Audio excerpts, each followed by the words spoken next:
So today I'm going to be decorating some of my Mother's Day cupcakes and cakes. So I'm starting off with decorating my bento cakes, and I have 3 of these to decorate, but they're literally the most simplest things to do. Like, I actually really enjoy decorating these. They're literally so cute and so tiny. This size is a 4-inch. This is why they're my favourite to decorate. You'll get about maybe 3 to 4 servings with this, depending on how big you want your serving. So I initially crumb coat every single layer, and I do that to all 3 cakes, and then I set them in the fridge, and then I went back in later and decorated them. If you want to know what that thing is that I'm putting on with the spoon, it's called simple syrup, and what I use it for is to make my cakes more moist. So when I feel like people aren't going to eat them until, obviously, Mother's Day is Sunday, if I feel like people aren't going to eat them until then I'll add a bit of simple syrup to just moisten the cake up a little bit so it won't be dry when you go to eat it. This is my favourite way of keeping my cakes literally staying fresh all the time. Like, no one has complained to me that their cake has been dry, which is so good.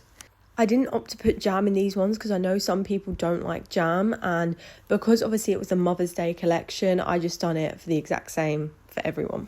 These honestly didn't actually take me that long, maybe like 20 minutes to decorate all 3 of them, whereas like a big cake would take me 20 minutes to do like just one. Can we just appreciate how smooth that buttercream is? Like, and the colour as well, stunning. Then next I was on to decorate my cupcakes, and I just done a few simple designs for this one, and I repeated it throughout the whole of my cupcakes. I think I had about 15 boxes of these to do, quite a lot, but surprisingly it went really fast. Like, I could get these done in like no time at all.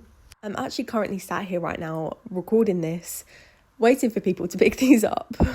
And obviously I'm doing those ones quite unneat. Obviously I wouldn't usually do that, but it's because there's fondant toppers, as you can see, going on top of them, so there was no need for me to do it too perfect underneath when something was just going on top.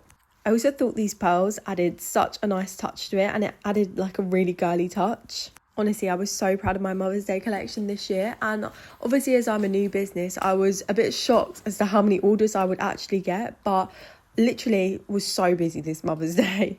I spent all of Friday, which was my main day of doing everything, literally in my baking room, doing this all day, no break.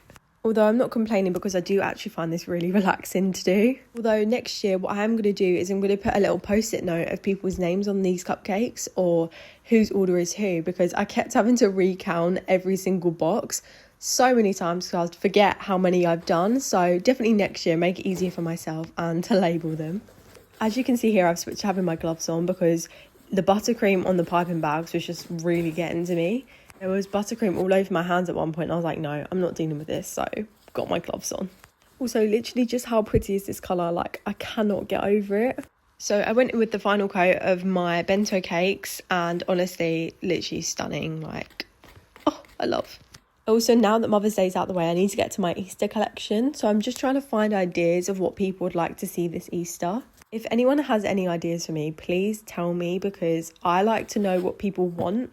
So I don't like to just go off the bat and just do whatever I want to do. I like to research and know what people want to see. I always haven't made the tops completely smooth because there is stuff going over them anyway. So there's no need for me to make it completely smooth, which I would usually do. Also, the microwave method for the buttercream is literally a lifesaver. Like, look how smooth this is spreading. If I were to do this with buttercream that I'd just freshly made, like, this would not be as smooth. Like, look at that. And then I made a mistake with this first bento, so I went to decorate it without putting a fondant topper in the middle, and you'll see later on in the video that I do actually scrape it all off and do it again, but it's literally a 4-inch cake, so it wasn't too much hassle. It could just be me, but I do actually find it really satisfying watching myself pipe stuff. Like, watching this back now, I find it so satisfying. But literally look how pretty that is. And then I went in and I had to make some more fondant toppers because I actually had run out. I actually pre-made these the other day. As you can see, there's some already there, but I was slowly running out. I obviously underestimated how many that I would need. I also haven't shown in this video, but I did actually do cookie pies as well. Like, I love doing those as well. The piping on that is just stunning. I will put pictures in the end of the cookies, cakes and everything being done so you can get a final see of how it looks. So yeah, as you can see, obviously I'm putting the fondant toppers in the middle of this one, but I forgot on this one, and this is where I'm scraping it all off. But luckily it had been sitting in the fridge, so I didn't have to worry too much about scraping off the final layer underneath. And these are the pictures of the final result. Thank you for watching.